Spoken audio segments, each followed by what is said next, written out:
e os apoiadores devem apresentar termo em que constem os limites do apoio a ser oferecido e os compromissos dos apoiadores, inclusive o prazo de vigência do acordo e o respeito ao ato e vontade, aos interesses da pessoa que devem apoiar.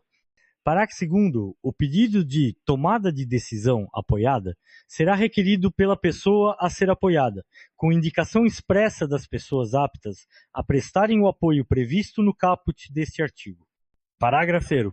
Antes de se pronunciar sobre o pedido de tomada de decisão apoiada, o juiz, assistido por equipe multidisciplinar, após oitiva do Ministério Público, ouvirá pessoalmente o requerente e as pessoas que lhe prestarão apoio. Parágrafo 4º. A decisão tomada por pessoa apoiada terá validade e efeito sobre terceiro S, sem restrições, desde que esteja inserida nos limites do apoio acordado. Parágrafo 5º e 3º. Com quem a pessoa apoiada mantenha relação negocial, pode solicitar que os apoiadores contrassinem um contrato ou acordo, especificando por escrito sua função em relação ao apoiado. Parágrafo 6º. Em caso de negócio jurídico que possa trazer risco ou prejuízo relevante, havendo divergência de opiniões entre a pessoa apoiada e um dos apoiadores, deverá o juiz, ouvido o Ministério Público, decidir sobre a questão. Parágrafo 7º.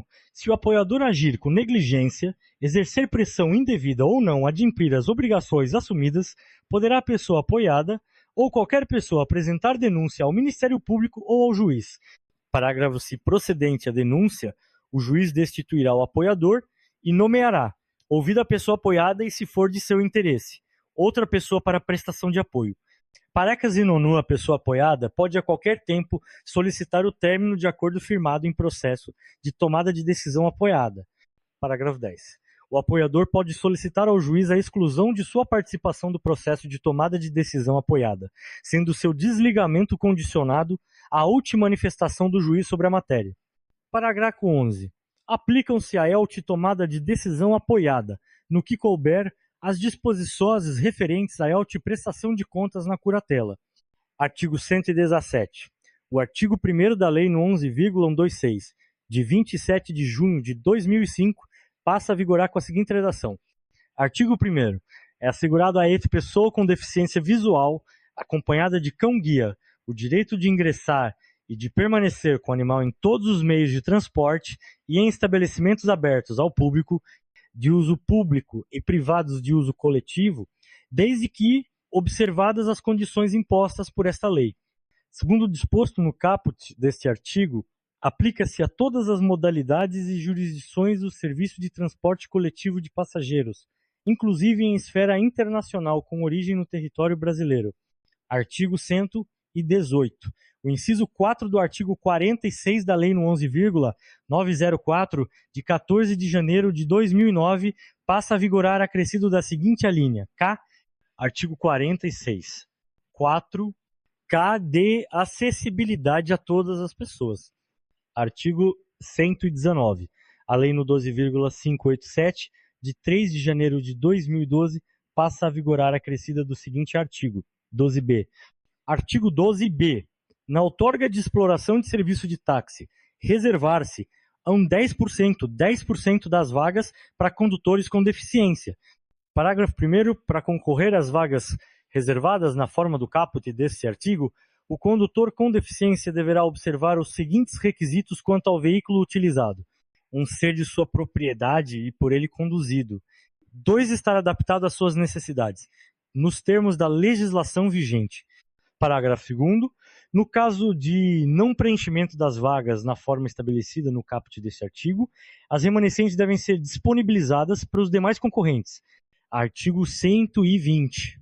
Cabe aos órgãos competentes, em cada esfera de governo, a elaboração de relatórios circunstanciados sobre o cumprimento dos prazos estabelecidos por força das leis no 10,048, de 8 de novembro de 2000, e no 10,098, de 19 de dezembro de 2000, bem como seu encaminhamento ao Ministério Público e aos órgãos de regulação para adoção das providências cabíveis.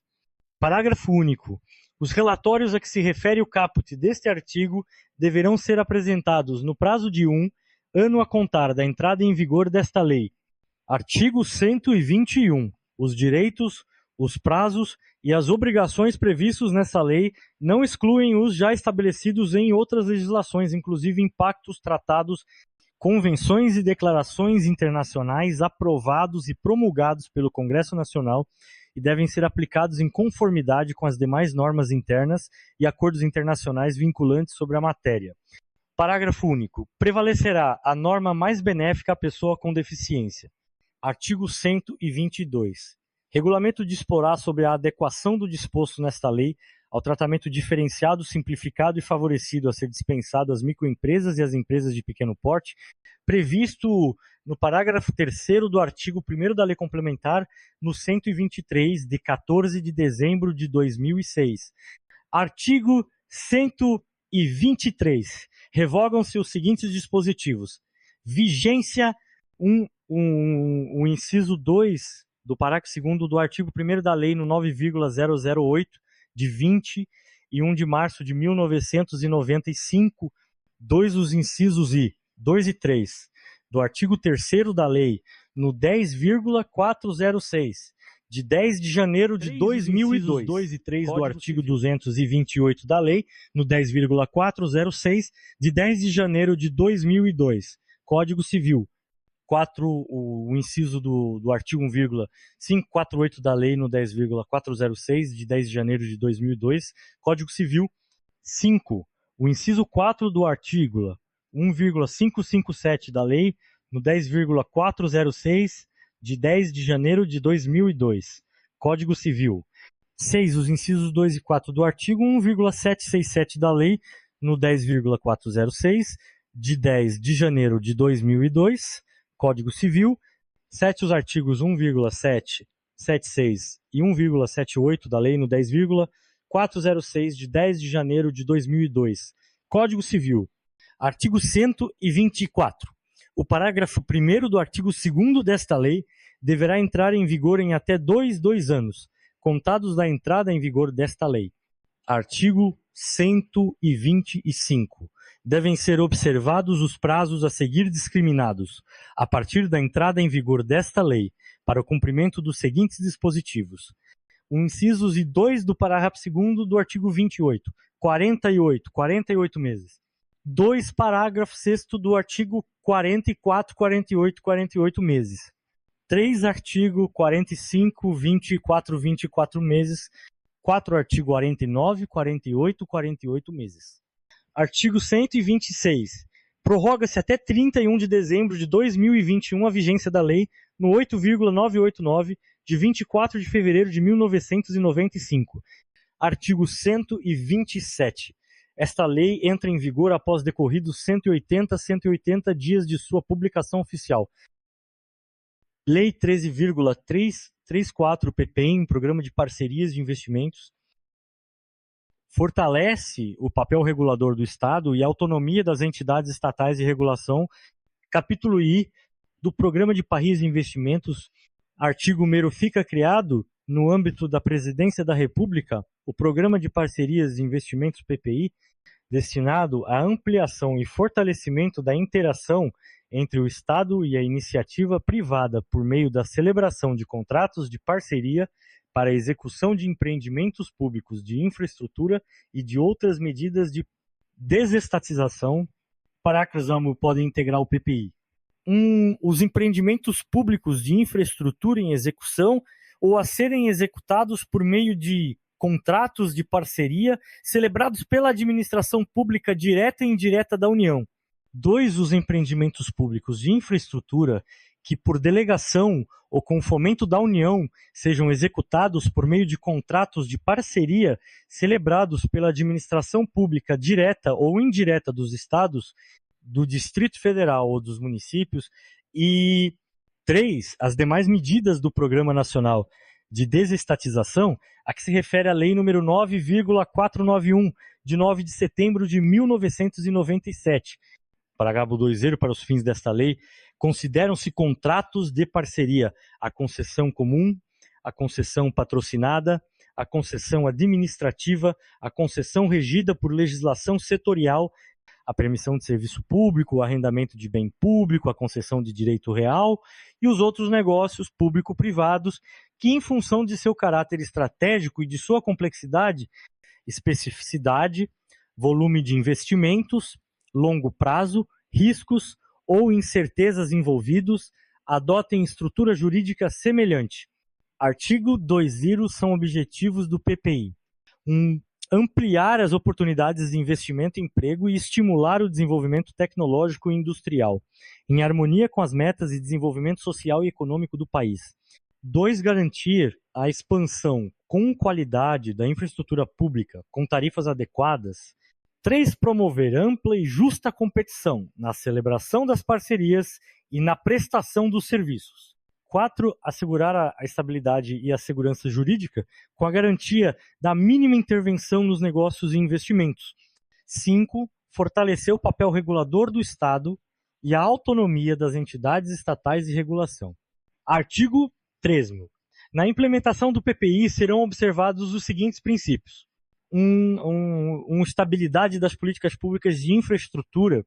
2, legalidade, qualidade, eficiência e transparência da atuação estatal.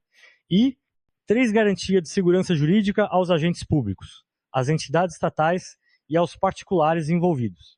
Artigo 4 Ciro, o PPI será regulamentado por meio de decretos que, nos termos e limites das leis setoriais e da legislação geral aplicável, definirão as políticas federais de longo prazo para o investimento por meio de parcerias em empreendimentos públicos federais, de infraestrutura e para a desestatização. 2, os empreendimentos públicos federais de infraestrutura qualificados para implantação por parceria. E 3, as políticas federais de fomento, as parcerias em empreendimentos públicos de infraestrutura dos estados, do Distrito Federal ou dos municípios. Artigo 5. Os empreendimentos do PPI serão tratados como prioridade nacional por todos os agentes públicos de execução ou de controle da União, dos estados, do Distrito Federal e dos municípios. Artigo 6. Os órgãos, entidades e autoridades da administração pública da União, com competências relacionadas aos empreendimentos do PPI, formularão programas próprios visando a adoção na regulação administrativa, independentemente de exigência legal, das práticas avançadas recomendadas pelas melhores experiências nacionais e internacionais, inclusive, uma edição de planos, regulamentos e atos que formalizem e tornem estáveis as políticas de cada setor regulado, de forma a tornar segura sua execução no âmbito da regulação administrativa, observadas as competências da legislação específica e mediante consulta pública prévia. 2, eliminação de barreiras burocráticas à livre organização da atividade empresarial. 3, articulação com o Conselho Administrativo de Defesa Econômica CADE, bem como com a Secretaria de Acompanhamento Econômico CAE do Ministério da Fazenda, para fins de compliance com a defesa da concorrência. 4, articulação com os órgãos e autoridades de controle para aumento da transparência das ações administrativas e para eficiência no recebimento e consideração das contribuições e recomendações. Capítulo 2 do Conselho do Programa de Parcerias de Investimentos da Presidência da República, artigo 7º, fica criado o Conselho do Programa de Parcerias de Investimentos da Presidência da República, CPPI, com as seguintes competências. Opinar previamente à deliberação do Presidente da República quanto às propostas dos órgãos ou entidades competentes sobre as matérias previstas no artigo 4 Ciro desta lei. 2, acompanhar a execução do PPI. 3, formular propostas e representações fundamentadas aos chefes do Poder Executivo dos Estados, do Distrito Federal e dos municípios. 4, formular recomendações e orientações normativas aos órgãos, entidades e autoridades da administração pública da União. 5, exercer as funções atribuídas ao órgão gestor de parcerias público-privadas federais pela Lei nº 11.079, de 30 de dezembro de 2004. B, ao Conselho Nacional de Integração de Políticas de Transporte pela Lei nº 10.233, de 5 de junho de 2001. E C, ao Conselho Nacional de Desestatização pela Lei nº 9.491, de 9 de setembro de 1997. 6, editar o seu regimento interno. 2, o Ministro de Estado da Fazenda. 4, o Ministro de Estado dos Transportes, Portos e Aviação Civil. 5, o Ministro de Estado de Minas e Energia. 6, o ministro de Estado do Planejamento, Desenvolvimento e Gestão. 7, o ministro de Estado do Meio Ambiente. 8, o presidente do Banco Nacional de Desenvolvimento Econômico e Social, BNDES. 9, o presidente da Caixa Econômica Federal. E 10, o presidente do Banco do Brasil. Parágrafo 2, serão convidados a participar das reuniões do Conselho, sem direito a voto, os ministros setoriais responsáveis pelas propostas ou matérias em exame, e, quando for o caso, os dirigentes máximos das entidades reguladoras competentes. Parágrafo 3, a composição do Conselho do Programa de Parcerias e Investimento da Presidência da República observará, quando for o caso, o parágrafo 2 do art. 5 da Lei nº 9,491, de 9 de setembro de 1997. Parágrafo 3º. As reuniões do Conselho serão presididas pelo Presidente da República, a quem caberá, nas matérias deliberativas, a decisão final em caso de empate. Parágrafo 5º. Compete ao secretário especial do Programa de Parcerias de Investimentos da Secretaria-Geral da Presidência da República atuar como secretário executivo do Conselho do Programa de Parcerias de Investimentos. Capítulo 3. Da Secretaria do Programa de Parcerias de Investimentos SPPI, artigo 8º, ao secretário especial do Programa de Parcerias de Investimentos da Secretaria-Geral da Presidência da República compete: 1. Dirigir a SPPI, superintender e coordenar suas atividades e orientar-lhe a atuação. 4. Exercer orientação normativa e supervisão técnica quanto às matérias relativas às atribuições da SPPI. 6. Editar e praticar os atos normativos e os demais atos inerentes às suas atribuições. Artigo 9º. A SPPI deverá dar amplo acesso para o Congresso Nacional aos documentos e informações dos empreendimentos em execução do PPI, fornecendo, em até 30 dias, os dados solicitados. Parágrafo 1º. Ao atender ao disposto no caput, a SPPI poderá exigir sigilo das informações fornecidas. Parágrafo 2º. Cabe à SPPI enviar ao Congresso Nacional, até 30 de março do ano subsequente, relatório detalhado contendo dados sobre o andamento dos empreendimentos e demais ações no âmbito do PPI ocorridos no ano anterior. Capítulo 4. Da estruturação dos projetos. Artigo 11. Ao Ministério Setorial, o órgão com competência para a formulação da política setorial, cabe, com o apoio da SPPI, a adoção das providências necessárias à inclusão do empreendimento no âmbito do PPI. Artigo 12. Para a estruturação dos projetos que integrem ou que venham a integrar o PPI, o órgão ou entidade competente poderá, sem prejuízo de outros mecanismos previstos na legislação: 1. Utilizar a estrutura interna da própria administração pública. 2. Contratar serviços técnicos profissionais especializados. 3. Abrir chamamento público. 4. Receber sugestões de projetos, sendo vedado qualquer ressarcimento.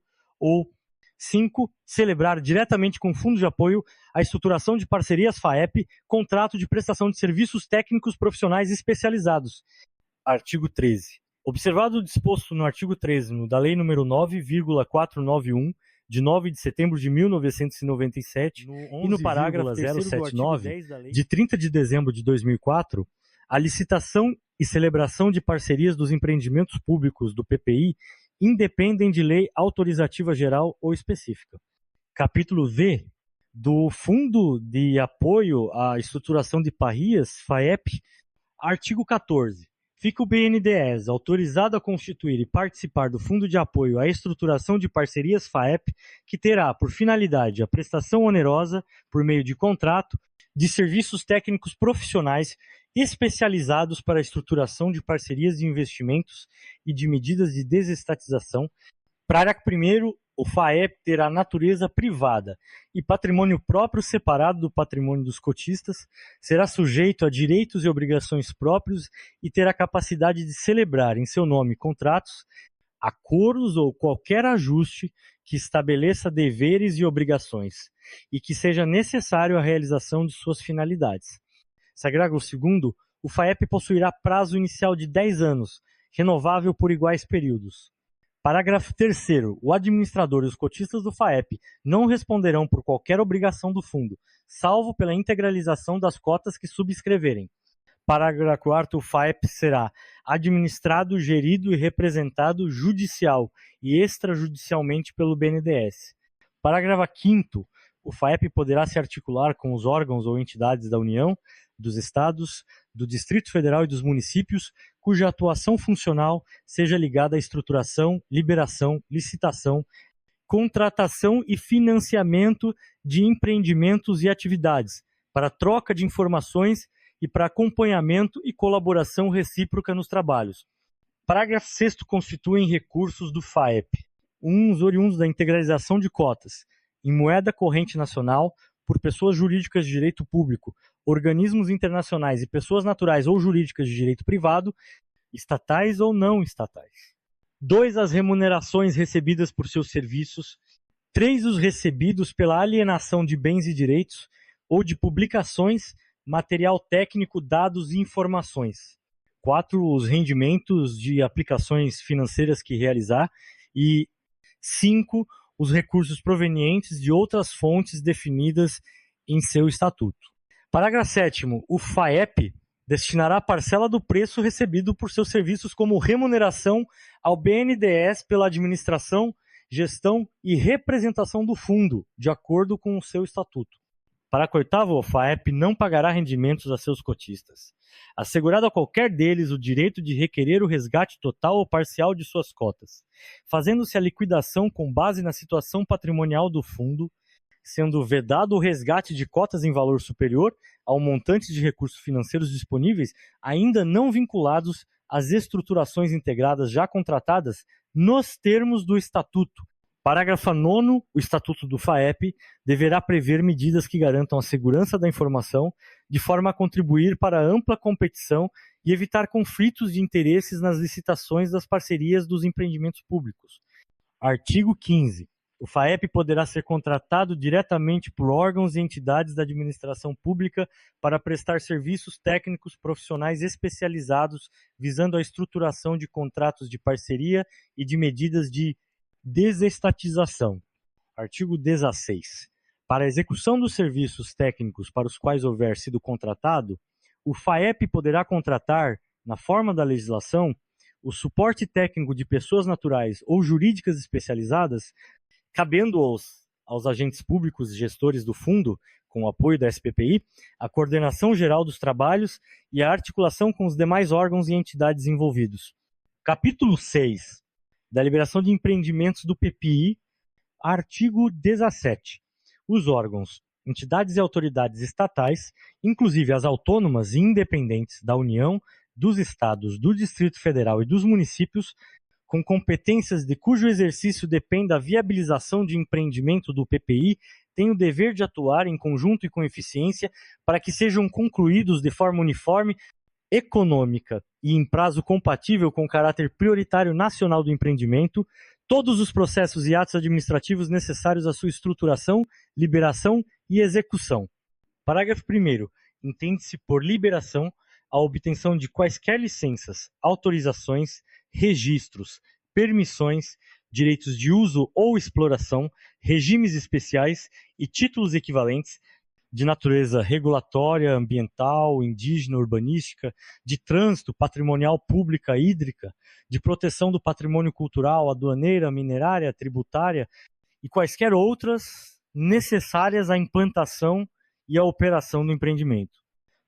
Segundo os órgãos, entidades e autoridades da administração pública da União com competências setoriais relacionadas aos empreendimentos do PPI, convocarão todos os órgãos, entidades e autoridades da União, dos Estados, do Distrito Federal ou dos municípios que tenham competência liberatória para participar da estruturação e execução do projeto e consecução dos objetivos do PPI, inclusive para a definição conjunta do conteúdo dos termos de referência para capítulo 7.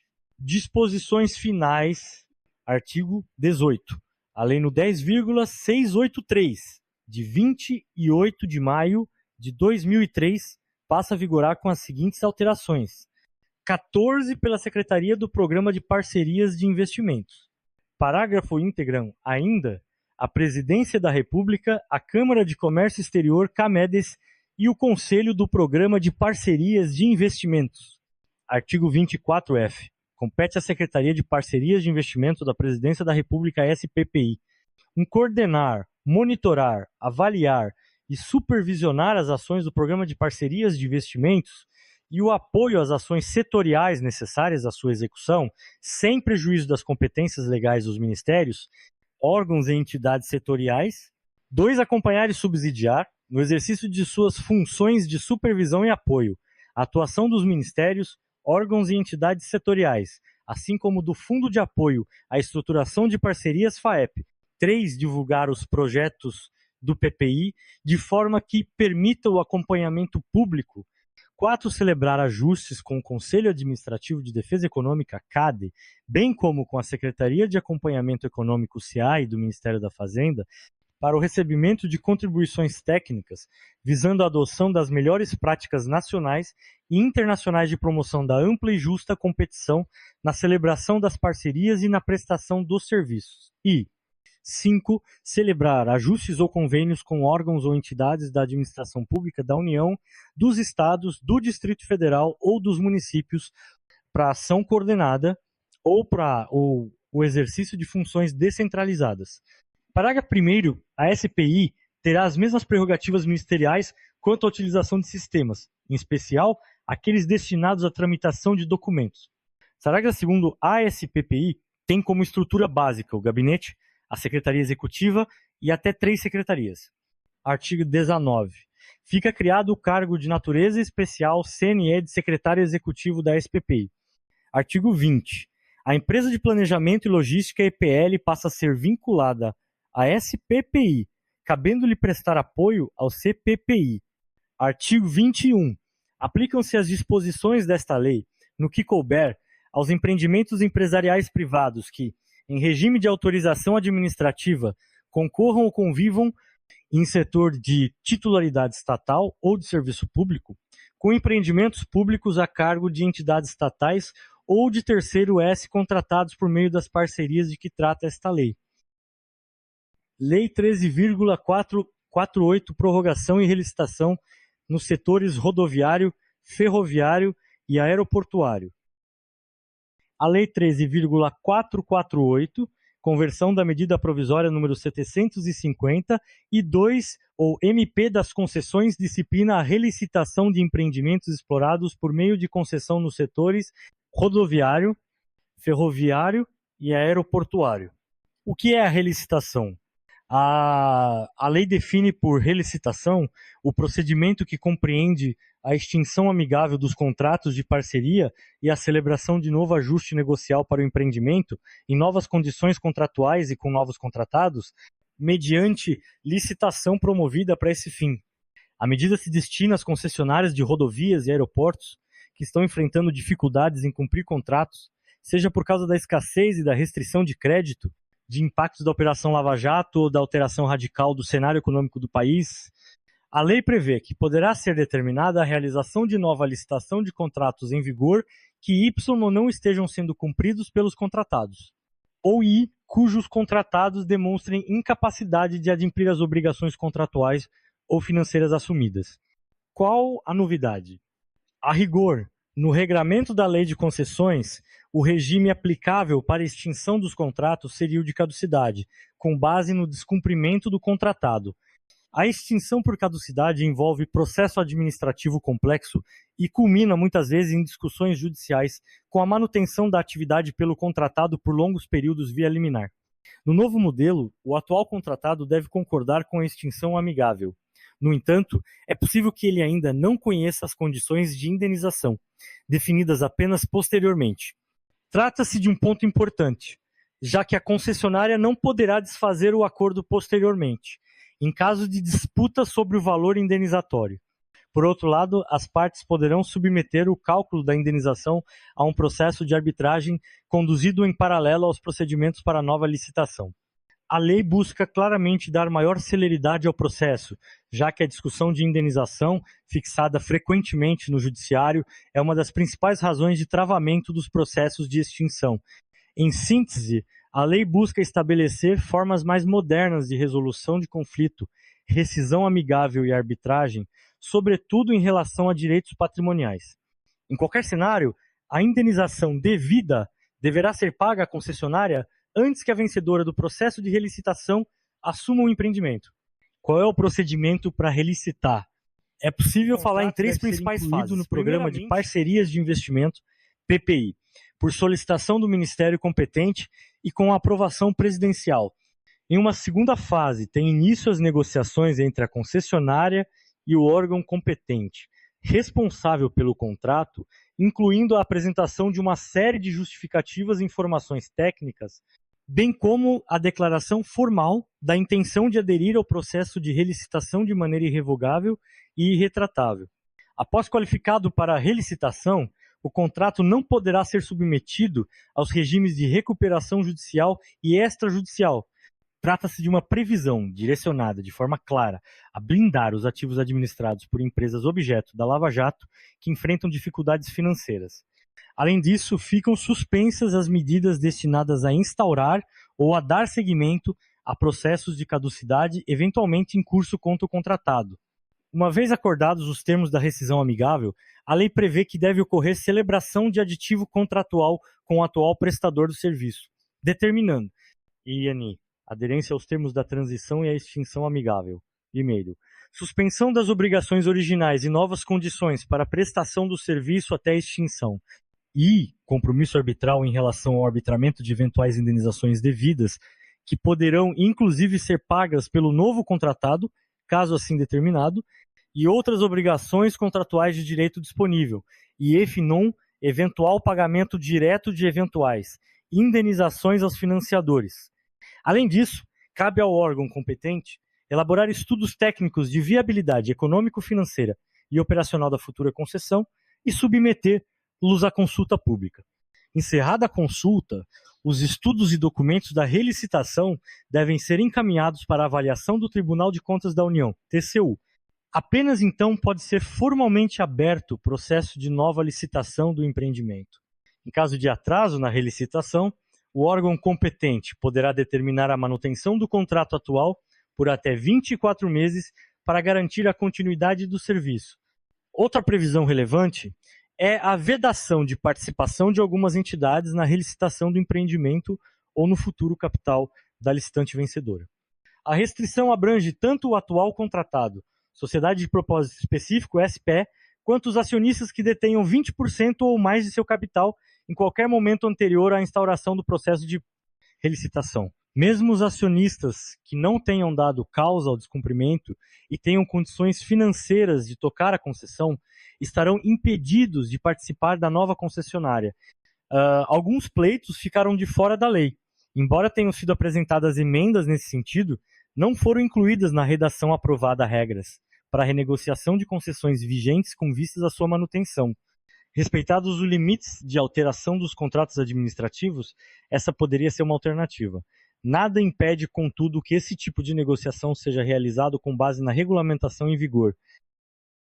Lei 15.608, licitações, contratos administrativos e convênios. Introdução. A Lei nº 15.608, de 16 de agosto de 2007, estabeleceu normas sobre licitações, contratos e convênios administrativos, firmados no âmbito dos poderes do Estado do Paraná. Esta legislação substituiu a Lei nº 15.34/2006, dentre as mudanças trazidas pela Lei de 2006. Algumas inovações merecem ser destacadas. Ressalte-se que esta legislação que norteia o procedimento licitatório no âmbito do Estado do Paraná muito se inspirou na legislação do Estado da Bahia, Lei nº 9.433/2005. Destaque-se que a legislação do Estado do Paraná, Lei nº 15.608/2007, trouxe alguns dispositivos que acabaram por inovar no campo das sanções administrativas a serem imputadas aos participantes da licitação. Novidades essas que muitas vezes não se coadunam com a melhor técnica legislativa. Destarte, importa salientar alguns dispositivos, como o artigo 84 e seus respectivos parágrafos, que acabam por impor uma suspensão do direito de licitar, caso declare estar habilitado a participar do certame e após, quando da análise dos documentos, caso realmente não reúna todos os requisitos, faz-se ainda uma abordagem do artigo 158 da Lei nº 15.608/2007, que prevê uma extensão da sanção administrativa a outras pessoas jurídicas que não tenham participado do certame licitatório, desde que tenham sócios em comum com a empresa participante que tenha sido declarada inidônea ou que tenha tido seu direito de licitar suspenso. Nesse norte, acrescente-se que a lei do Estado do Paraná, ao trazer tais inovações, não parece ter atentado ao fato que as licitações são regidas por princípios, dentre eles os que estão previstos na Constituição Federal, na Lei 8,666/93, que é a lei nacional que rege as licitações, e também os esculpidos na própria legislação de âmbito estadual, ora em comento, em seu artigo 5º, 2, da penalidade de suspensão do direito de licitar prevista no artigo 15,608/2007, prevê o artigo 84 da Lei do Estado do Paraná, número 15,608/2007, uma nova forma de suspensão do direito de licitar. Assim vem descrito em tal dispositivo legal, especificamente nos parágrafos 2º e 3º, artigo 84. Os licitantes ou seus representantes e os membros da comissão de licitação deverão comparecer ao ato público previsto no edital e apresentar em envelopes lacrados os documentos da habilitação, a proposta de preços e, se for o caso, a proposta técnica, devendo ser lavrada ata circunstanciada a ser assinada por todos. Neon, para que primeiro, antes de serem abertos, os envelopes que contêm as propostas e os documentos de habilitação deverão ser rubricados pelos membros da comissão e pelos licitantes presentes, permanecendo lacrados. Parágrafo 2. A comissão deverá exigir do representante legal do licitante, na abertura da sessão pública, declaração, sob as penas da lei, de que reúne as condições de habilitação exigidas no edital. Parágrafo 13. Na hipótese referida no parágrafo 2º deste artigo, se o licitante vencedor não reunir os requisitos de habilitação necessários à sua contratação, será aplicada a sanção de suspensão temporária de participação em licitação e impedimento de contratar com a administração, nos termos do inciso 3 do artigo 150 desta lei. Saliente-se que a lei, editada em 2007, passou a prever em seu bojo uma hipótese especial de suspensão do direito de licitar. Assim deverá o licitante declarar que detém todas as condições necessárias para participar do certame, ou seja, para ser habilitado, no momento da abertura da sessão pública, pois caso venha posteriormente ser o vencedor, seus documentos serão analisados e caso não esteja habilitado, a penalidade, nos moldes do artigo 84 e seus respectivos parágrafos da Lei 15,608, 7 do Estado do Paraná, será que o participante, além de ser inabilitado, ainda será punido com a suspensão do direito de licitar. Ocorre que penalidade de suspensão do direito de licitar se encontra prevista na mesma legislação em seu artigo 154, in verbis. Artigo 154. A suspensão temporária de participação em licitação e impedimento de contratar com a administração pode ser aplicada a participante que, ai, recusar-se injustificadamente, após ser considerado adjudicatário, a assinar o contrato, aceitar ou retirar o instrumento equivalente, dentro do prazo estabelecido pela administração. 2. Não mantiver sua proposta. 3. Abandonar a execução do contrato. 4. Incorrer em inexecução contratual. Parágrafo único. A aplicação da sanção prevista no caput deve observar as seguintes regras. Ai, prazo de duração de no máximo 2 anos. E 2. Impedimento da participação da sancionada em procedimentos promovidos pela entidade estatal que aplicou, sem prejuízo do disposto no artigo 158. Urge destacar que o artigo 84, SPRA 2 e SPRA 13 da Lei 15,608/2007 acabou por prever punição extremamente mais gravosa, em franca desproporção com a mesma penalidade imposta ao licitante que praticar as condutas previstas no artigo 154 da mesma lei, acima descrito. Claramente, a legislação do Estado do Paraná, ao prever tal penalidade em seu artigo 84, não levou em conta que o participante do processo licitatório pode se equivocar quanto à sua possibilidade de ser habilitado e assim ter contra si uma penalidade muito gravosa, que é a suspensão do direito de licitar temporariamente, e ainda havia ser impedido de contratar com a administração pública. Nem tampouco cogitou o legislador paranaense que há uma norma constitucional prevista no artigo 5 do 4, LV da Carta Magna, que estabelece que é devido proporcionar o direito à ampla defesa mediante um procedimento administrativo. Erro, ou seja, parte o legislador da premissa que a inabilitação do participante do processo licitatório sempre advirá de um ato doloso, malicioso e desleal, não pensou que a conduta do licitante pode se arraigar em simples erro na avaliação de sua condição de participar do processo licitatório. Com certeza, tal dispositivo legal acaba por penalizar o participante desleal, mas também atinge o que está de boa-fé, que passará a sofrer uma penalidade descabida e sem qualquer direito à defesa, contrariando o que estabelece a Constituição Federal. Além do mais, a própria Lei Estadual 15,608/2007, em seus artigos